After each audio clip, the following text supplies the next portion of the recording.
મંગલાચરણ ચિંતા સંતાનહંતારો યત્પાદાંબુજરેણવ શ્રી અનંતં પ્ರಣમામિ મુહુર્મુહુઃ યદનુગ્રહતો જંતુ સર્વદુઃખાતિકો ભવેत् તમહં સર્વદા વંદે શ્રીમદ્વલ્લભનંદનમ અજ્ઞાનતિમિરાન્ધસ્ય જ્ઞાનાંજનશલાકયા ચક્ષુરુન્મીલિतं येन तस्मै श्रीगुरवे नमः नमामि हृदये शेषे नीलाक्षीराब्धिशायिनं लक्ष्मी सहस्रलीलाभिसेव्यमानं कलामिति चतुर्भिश्च त्रिभिस्तथा सर्वैर्विराजते योऽसौ पञ्चदारते मम।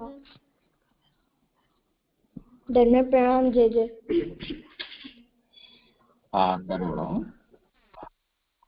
મુકુંદાસજી નો પેલો પ્રસંગ। મુકુંદાસજી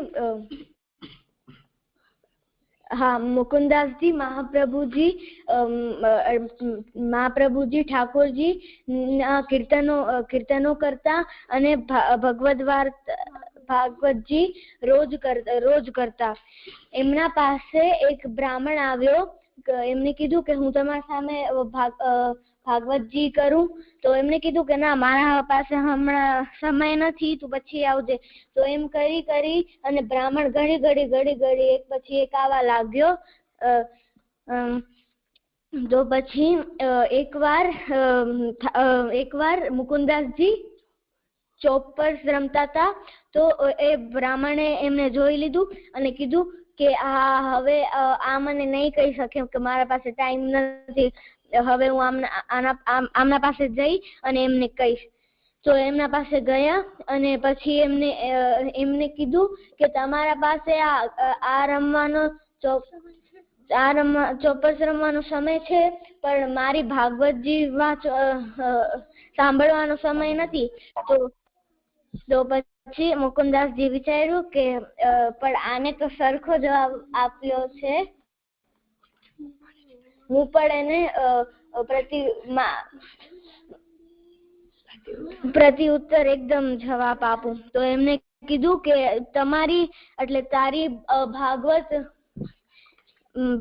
તારી ભાગવતજી અને મારી ભાગવતજી બહુ અલગ છે।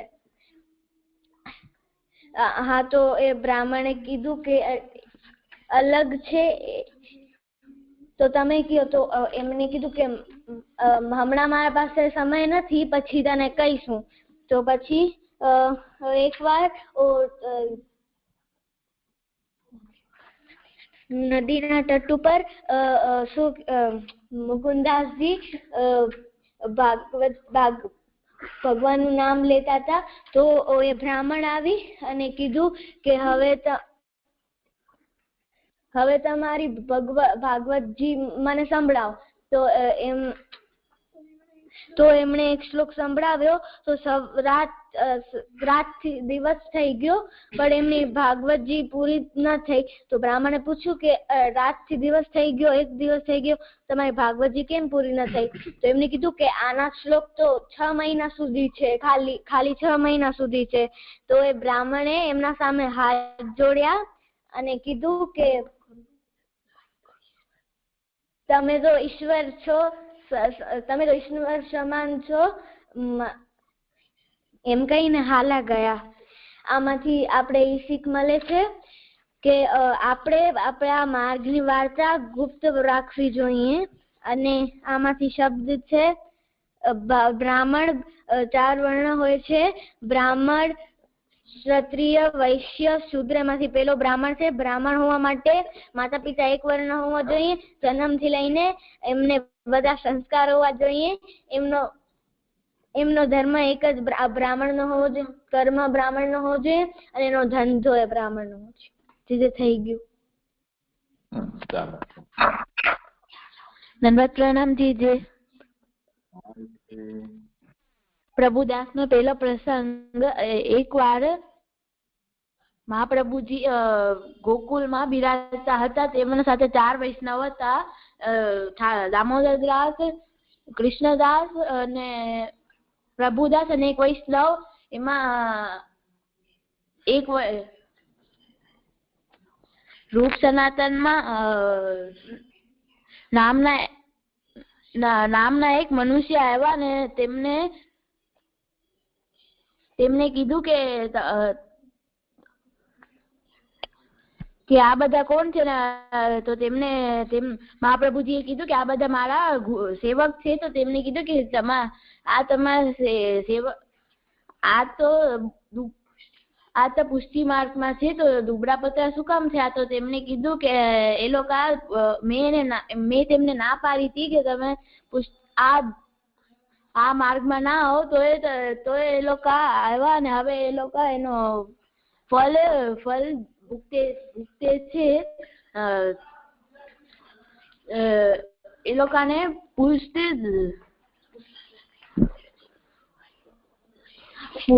પુષ્ટ નામ વાળા કઈ સમજ્યા નહીં અને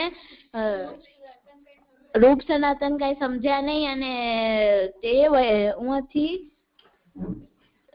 ઉંથી વયા ગયા અને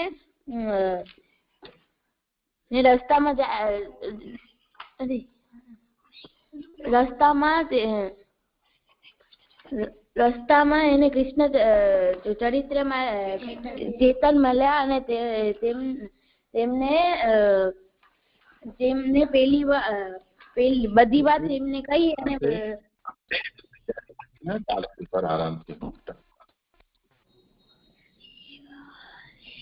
કીર્તન કર્યું છે કોઈએ? જી જી દંડવત પ્રણામ જી જી.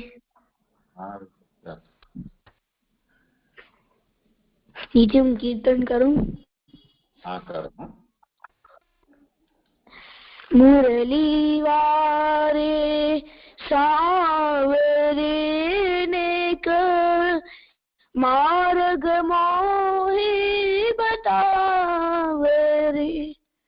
મુરલી વારે સાવરે ને માર્ગ મોહી બતાવરે.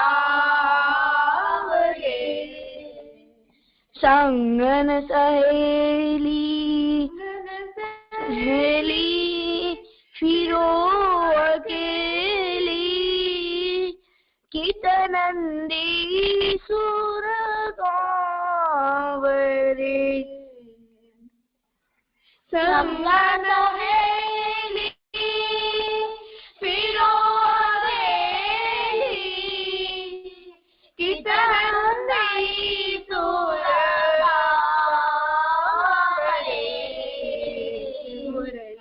વારે સારે માર્ગ મોહી બતાવરે. ભૂલી પરી સંકેત સગન બના હો બલા કીત જાઉરી. ભૂલી પરી સંકેત સગન બના હું બલા કીત જાઉરી.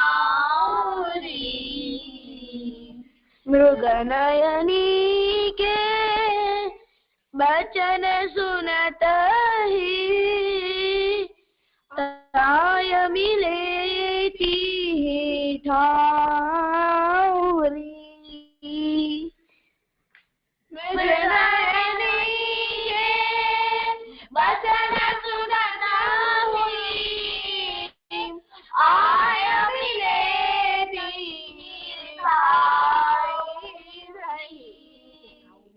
मार्ग नीले अंक भर भेटे भलो बन्यो है दूरी दो. मार्ग मिले अंक भर भेटे भलो बन्यो है दूरी. कहे भगवान हित राम राय प्रभु राधरवन जाको नाउरी. कहे भगवान हित राम राय प्रभु राधरवन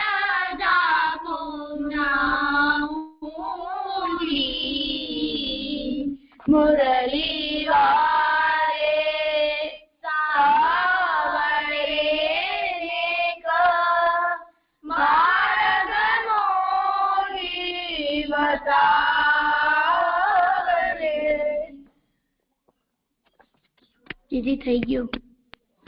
હા, બહુ સુંદર. હો, આ તો દાદીજી ગવડાવતા હતા એ ગાયો ને તમે? કોને શીખવાડ્યું? જીજી મેં પોતે હે, તો મહાન.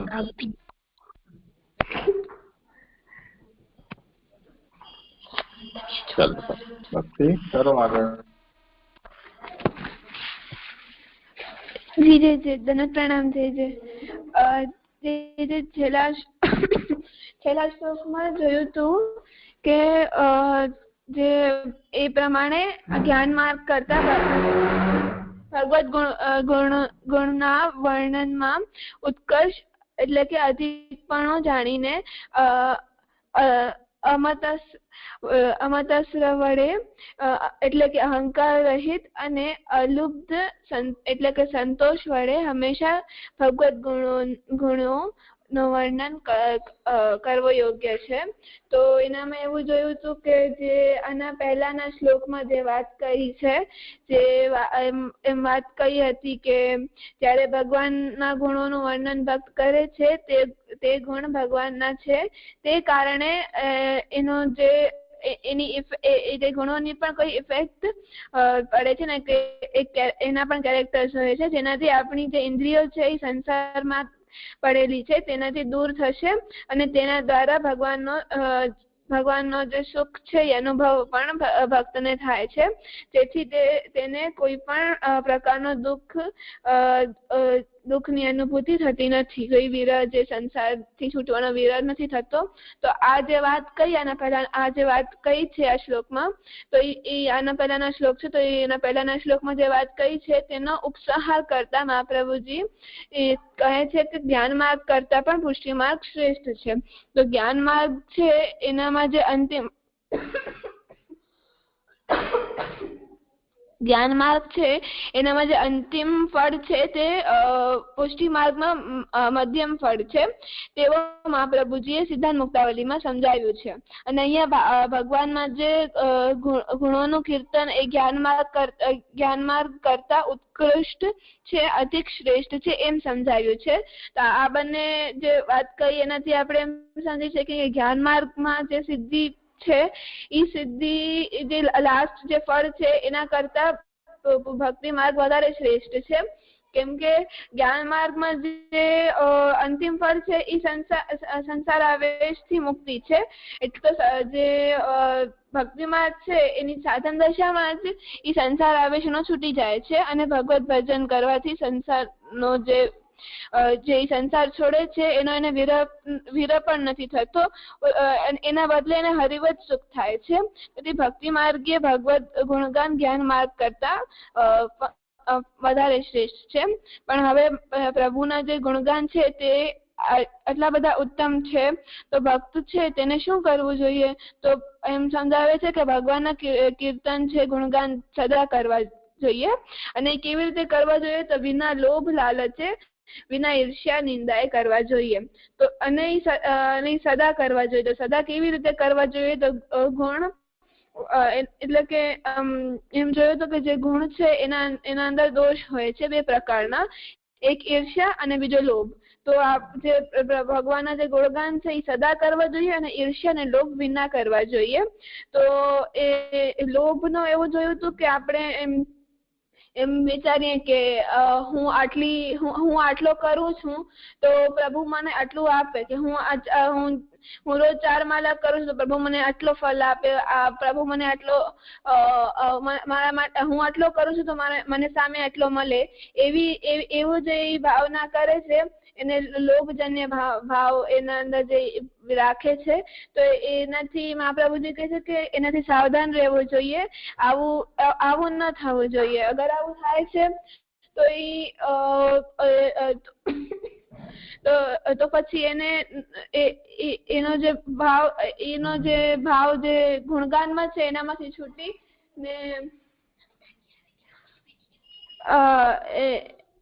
એમને ગુણગાન અગર એમને નહીં મળે, એમનું ધ્યાન ગુણગાનથી ભટકી સંસારમાં ગુણગાન છે એનામાંથી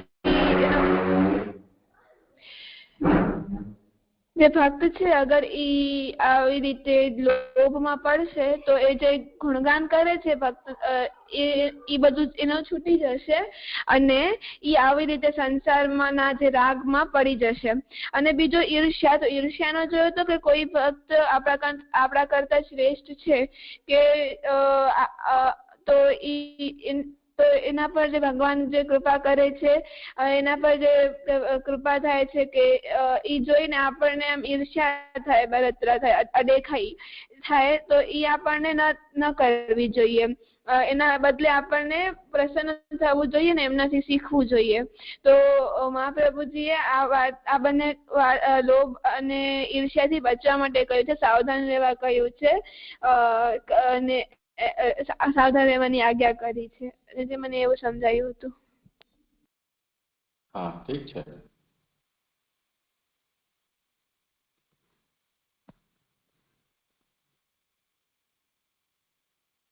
બરોબર, આગળ. જી. સકલ દેહેન્દ્રિયાદિનો ભગવાનમાં વિનિયોગ કરવાથી જ તેઓમાં ભગવદ વ્યસન સિદ્ધ થાય છે, જેનાથી સાંસારિક વિષયોમાં આસક્તિ પણ ક્ષીણ થાય છે. આમાં કેપ્શનમાં એમ સમજાવે છે કે આપણે બધા જ દેહ, ઇન્દ્રિયો, પ્રાણ, અંતઃકરણ ભગવાનમાં વિનિયોગ કરશું તો એનાથી જે ભગવદ વ્યસન છે એ સિદ્ધ થાય છે, એટલે કે નિરોધ સિદ્ધ થાય છે. અને આપણે સમજાયું હતું કે અગર આપણું મન છે એ ખાલી નહીં રહે, એનામાં આપણે પ્રભુના ગુણગાન કરતા રહીશું. અગર બધી ઇન્દ્રિયો દેહ એક કાર્યમાં લાગી જશે તો એ બીજી જગ્યાએ ભટકશે નહીં.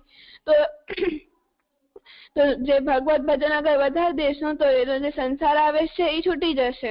તો એ જ સમજાવે છે કે જે દેહ, ઇન્દ્રિય, પ્રાણ, અંતઃકરણ ને ભગવાનમાં લગાવી દેશું તો એને ભગવત વ્યસન એનો સિદ્ધ થશે. અને જે સાંસારિક જે વિષયોમાં જેનો મન આસક્ત છે એ પણ છૂટી જશે.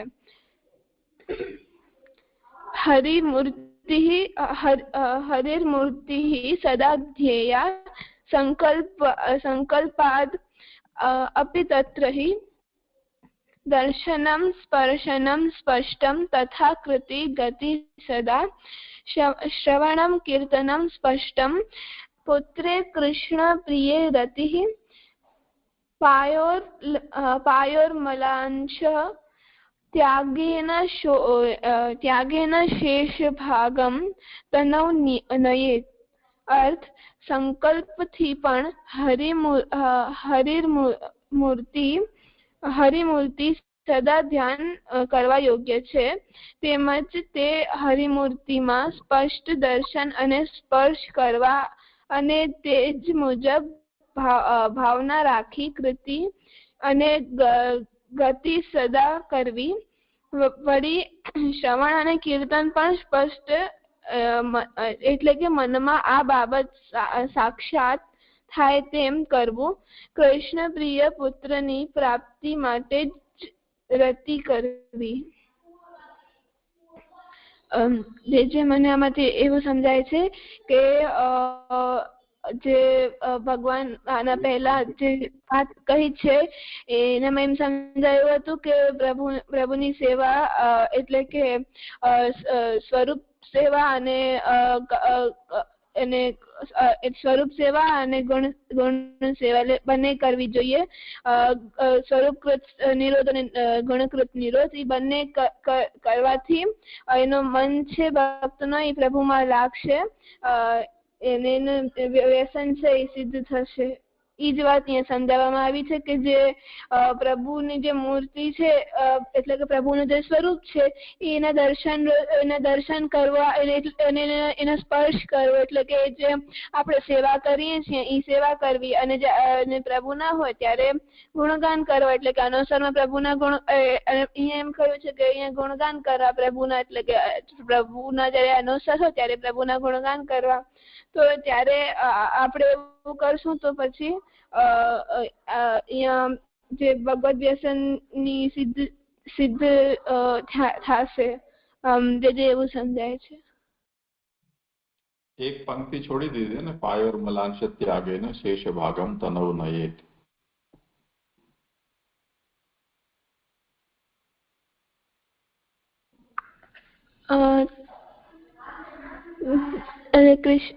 એનો અર્થ છે કે કૃષ્ણ પ્રિય પુત્રની પ્રાપ્તિ માટે જ રતિ કરવી.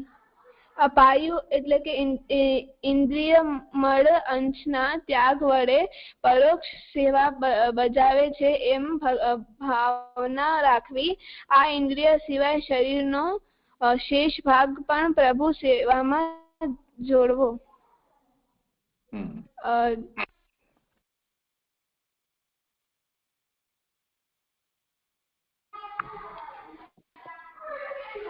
જો આમાં ક્રમમાં કહ્યું છે કે બધી ઇન્દ્રિયોનો ભગવાનમાં વિનિયોગ કરવાથી એમાં ભગવદ વ્યસન એનો સિદ્ધ થાય છે. એટલે ઇન્દ્રિયોમાં વ્યસન બને આવે છે. અને સાથે સાથે જે ઇન્દ્રિયોના લૌકિક વિષયો છે એમાં એની આસક્તિ ઘટે છે. તો પ્રભુમાં વિનિયોગ થવાથી શું પ્રભાવ પ્રકટ થાય છે એ આ વાત અહીંયા સમજાવવામાં આવી રહી છે. અને નિરોધ કે આસક્તિ એનું પણ એ જ પ્રયોજન છે ને, કે પ્રભુ સિવાયમાં આપણી આસક્તિ નષ્ટ થાય, પ્રભુમાં આસક્તિ સ્થિર થાય. તો પ્રભુમાં આસક્તિ સ્થિર થવા માટે આપણી આંતર અને બાહ્ય બધી ઇન્દ્રિયોને પ્રભુ સાથે જોડે તો એમને પ્રભુની આસક્તિ થાય. આ વસ્તુ સ્વાભાવિક છે કે અત્યાર સુધી આપણે લૌકિક વિષયોમાં બધું જોડતા હતા આપણું મન તન. તો આપણા તન મનને લૌકિક વિષયમાં આસક્તિ હતી. હવે એમાંથી આપણે એને હટાવી અને જો પ્રભુમાં જોડશું તો પ્રભુમાં થશે. એ કઈ રીતે પ્રભુમાં જોડી શકાય છે એ અહીંયા એનું નિરૂપણ કરવામાં આવે છે. એના ઉપર થોડું ધ્યાન આપો. બધી ઇન્દ્રિયો છે આંતરબાહ્ય, એનો વિનિયોગ કઈ રીતે થાય છે. તો સૌથી પહેલા ધ્યાન અને સંકલ્પ, આ બે શબ્દનો અહીંયા પ્રયોગ છે. બુદ્ધિથી સંકલ્પ થાય છે અને આપણો મન ચિત્ત, આપણું અંતઃકરણ અથવા અહંકાર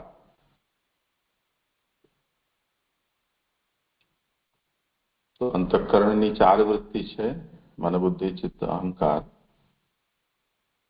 એમાં બુદ્ધિ સંકલ્પ કરે છે અને અહંકાર સહિત મન અને ચિત્ત એ ધ્યાન કરે છે.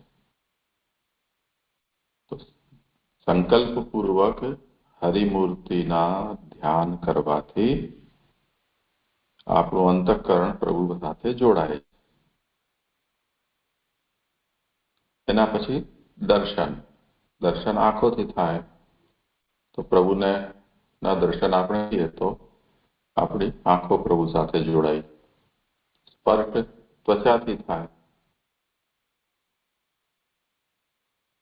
તો આપણી જે ત્વગેન્દ્રિય છે, જ્ઞાનેન્દ્રિયોનો આ પ્રકાર છે આંખ અને ત્વચા,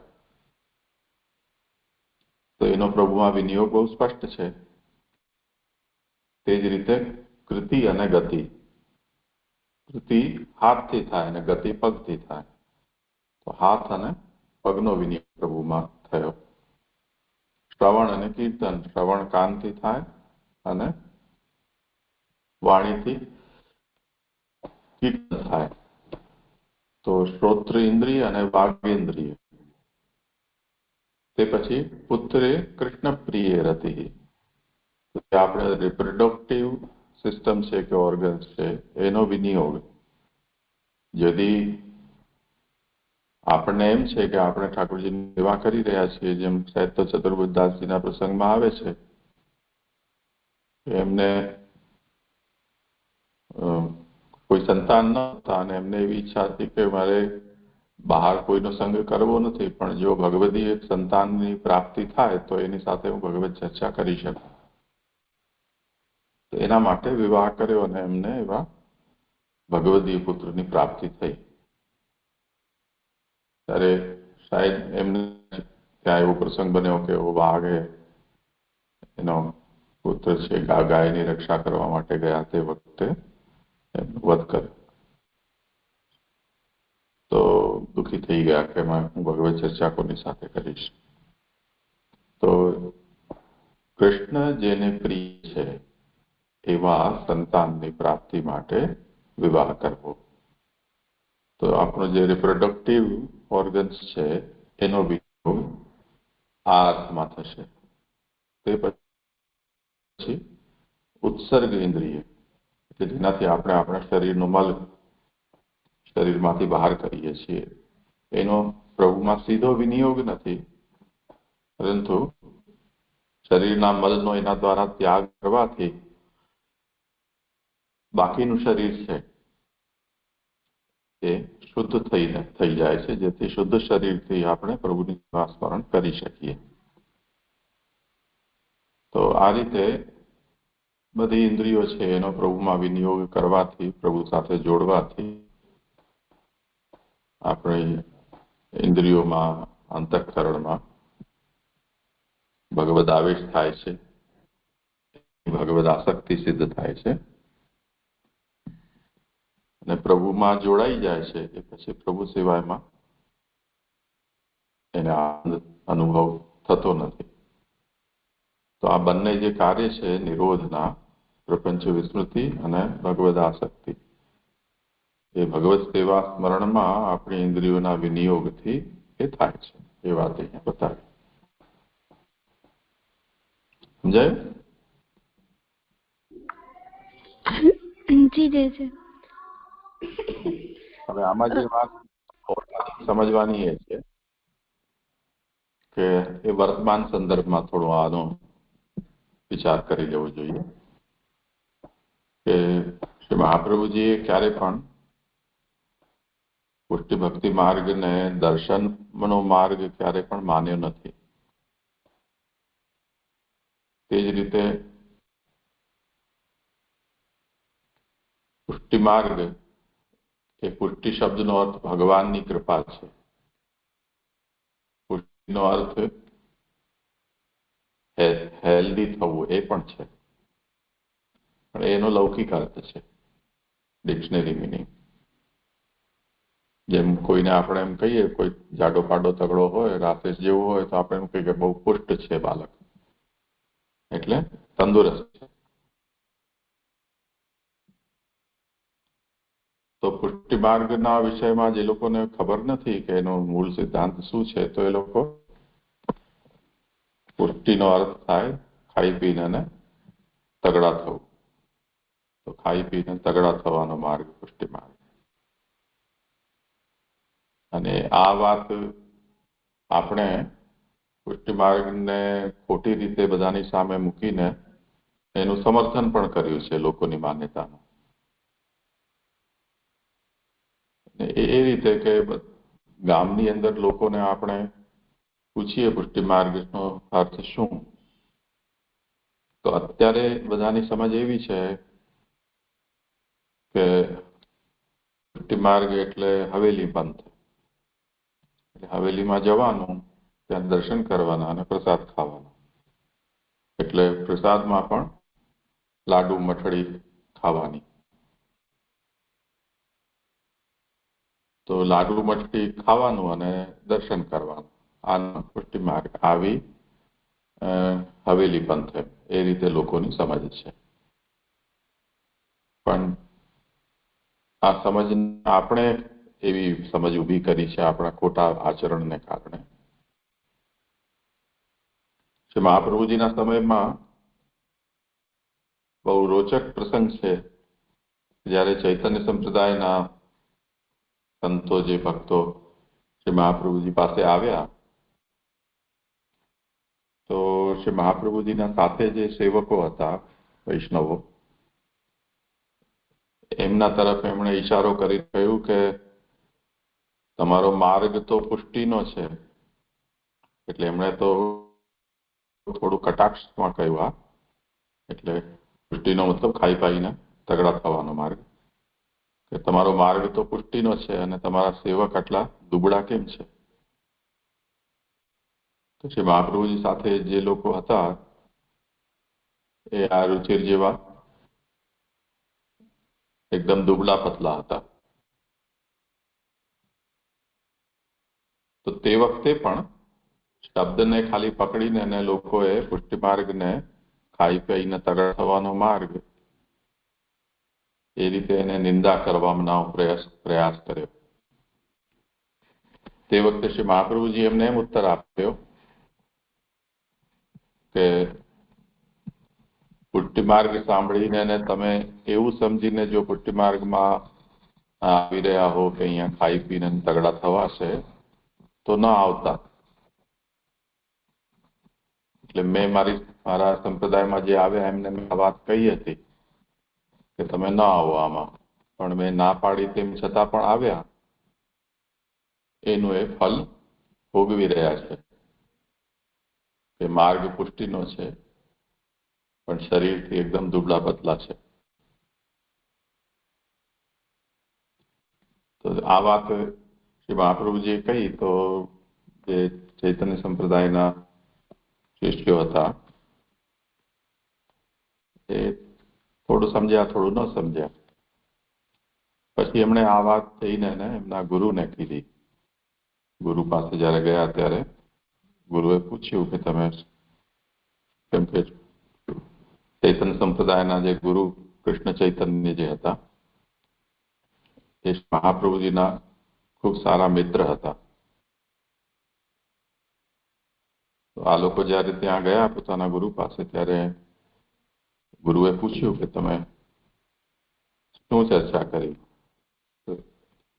આ કે મહાપ્રભુજીનો ઉત્તર એમણે સંભળાવ્યો એમને. મહાપ્રભુજીના શબ્દ એવા હતા કે બરજે હતે તો આય તાકો ફલ ભોગત હે. મેં ના પાડી હતી. પુષ્ટિ માર્ગ શબ્દ સાંભળીને તમે જો આવી ગયા હો તો તમારી ગેરસમજ છે તો એ દૂર રહેજો. અહીંયા ખાઈ પીને તગડા થવાનો આ માર્ગ નથી. એ વાત મેં એમને સમજાવી હતી. તેમ છતાં પણ એ પુષ્ટિ માર્ગમાં આવ્યા તો એનું હવે ફલ ભોગવી રહ્યા છે કે ઠાકોરજીનો વિરહ, તાપક ક્લેશ, એનું ચિંતન કરતા એમનું શરીર આવું દુબલું પતલું થઈ ગયું છે. તો કૃષ્ણ ચૈતન્ય જયારે આ વાત સાંભળી તો એટલો બધો એમને ભાવાવેશ આવી ગયો કે મૂર્છિત થઈ ગયા, બેહોશ થઈ ગયા એ આવેશમાં. તો અહીંયા આ જે નિરૂપણ શ્રી મહાપ્રભુજી કરી રહ્યા છે એમાં મહાપ્રભુજીનો આશય એવો છે કે જે પણ ઇન્દ્રિય ઠાકોરજીનાથી વિનિયોગ નથી થઈ રહ્યો તો એની અંદર તો સંસારનો આવેશ નિશ્ચિત થવાનો જ છે. એટલે શ્રી મહાપ્રભુજીએ બધી જ ઇન્દ્રિયોને ગણાવી દીધી છે ત્યાં સુધી કે આપણી જે જનન ઇન્દ્રિય અને ઉત્સર્ગ ઇન્દ્રિય એને પણ અહીંયા ગણાવી છે કે એનો પણ વિનિયોગ પ્રભુ સેવામાં કે પ્રભુની અંદર કરવો જોઈએ. ને કઈ રીતે કરવો, કેવી ભાવનાથી કરવો એ વાત પણ અહીંયા સ્પષ્ટ સમજાવી છે. એટલે યદિ પ્રભુમાં કોઈ પણ ઇન્દ્રિયનો વિનિયોગ નથી કરવામાં આવતો તો એમાં સંસારનો આવેશ નિશ્ચિત થવાનો છે અને એનાથી એ બહિર્મુક્તા આવશે જ. એના સ્થાને જો અત્યારે આપણા પુષ્ટિમાર્ગીઓની જે પ્રેક્ટિસ છે, એટલે પુષ્ટિમાર્ગી તો આપણે એમ ન કહી શકીએ પણ કહેવા માટે આપણે પુષ્ટિમાર્ગી તરીકે એ લોકોને જો માનીએ તો 90% પણ વધારે કંઠીવાળા જે પુષ્ટિમાર્ગીઓ પોતાને કહે છે એ લોકોની પ્રેક્ટિસ તો આ જ છે કે એમનો બે જ ઇન્દ્રિયનો વિનિયોગ એ પણ પાર્ટ ટાઈમ વિનિયોગ ઠાકોરજીમાં એ લોકો કરીને એને પોતે પુષ્ટિમાર્ગી છે એવો સંતોષ માને છે કે સમય મળે ત્યારે દર્શન કરી આવવાના અને પૈસા ખર્ચીને એને પ્રસાદ એટલે લાડુ મઠડી એ જ, બીજું પ્રસાદ ન ગણાય બીજી કોઈ વસ્તુ, તો એ વસ્તુ આપણે ખાઈ લેવાની. તો બે જ ઇન્દ્રિયનો વિનિયોગ થયો, એક રસના એટલે આપણું સ્વાદની ઇન્દ્રિય છે એનો, અને આંખો. જવા માટે પગ વાપર્યા હોય તો પગનો. તો આપણી જે કુલ 12 ઇન્દ્રિયો છે એમાંથી 3 ઇન્દ્રિયો વિનિયોગ સાચી રીતે કે ખોટી રીતે આધુનિક પુષ્ટિમાર્ગીઓ કરે છે. તે સિવાયની બધી ઇન્દ્રિયો જે છે 9 ઇન્દ્રિયો એ વિનિયોગ રહિત છે. મહાપ્રભુજી આના પછી જે હવે આવે છે શ્લોક, એમાં એ વાત આપ સમજાવશે કે જેનો વિનિયોગ પ્રભુમાં નથી કરવામાં આવી રહ્યો, અથવા જે ઇન્દ્રિયોનો વિનિયોગ કેવી રીતે કરવો એની તમને સમજ ન હોય, તો એ ઇન્દ્રિયો નકામી છે. કેમ કે પ્રભુએ પુષ્ટિ પ્રવાહ મર્યાદા વેદમાં શ્રી મહાપ્રભુજી કહે છે કે પુષ્ટિ જીવોની સૃષ્ટિ ભગવદ રૂપ સેવા માટે કરી છે, અને જો પુષ્ટિ જીવ ભગવદ રૂપ સેવા નથી કરી રહ્યો, જો ન કરાવવા ઈચ્છત તો પ્રભુએ એમને પેદા જ ન કર્યા હોત. તો જે વ્યક્તિ પોતાને એમ માને છે કે હું પુષ્ટિ માર્ગી છું, તો એનું પ્રથમ અને અંતિમ કર્તવ્ય ભગવત સેવા છે. જો ભગવત સેવા એ નથી કરી રહ્યો તો એનું ભૂતલ ઉપર જન્મ લેવું જ નકામું છે. તે જ રીતે જે ઇન્દ્રિયો ભગવાને આપી છે એ ભગવત સેવાર્થ આપી છે. જે ઇન્દ્રિયોને આપણે ભગવત સેવામાં નથી જોડી રહ્યા એ ઇન્દ્રિયો પણ નકામી છે. તો એના માટે શ્રી મહાપ્રભુજી આજ્ઞા કરે છે કે તદા વિનિગ્રહસ્તસ્ય કર્તવ્ય. જેને તમે વાપરતા નથી ભગવત સેવામાં એનો નિગ્રહ કરો. નિગ્રહ કરો મતલબ એના કામ સ્ટોપ કરી દો, કેમ કે એ યુઝલેસ છે તમારા માટે.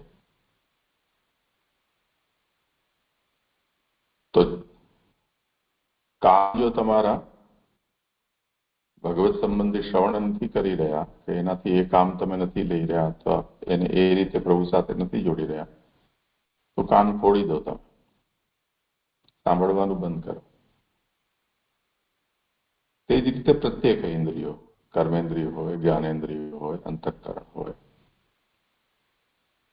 તો શ્રી મહાપ્રભુજીના એક્સપેક્ટેશન અને શ્રી મહાપ્રભુજીની પુષ્ટિ માર્ગની સમજ આવી છે,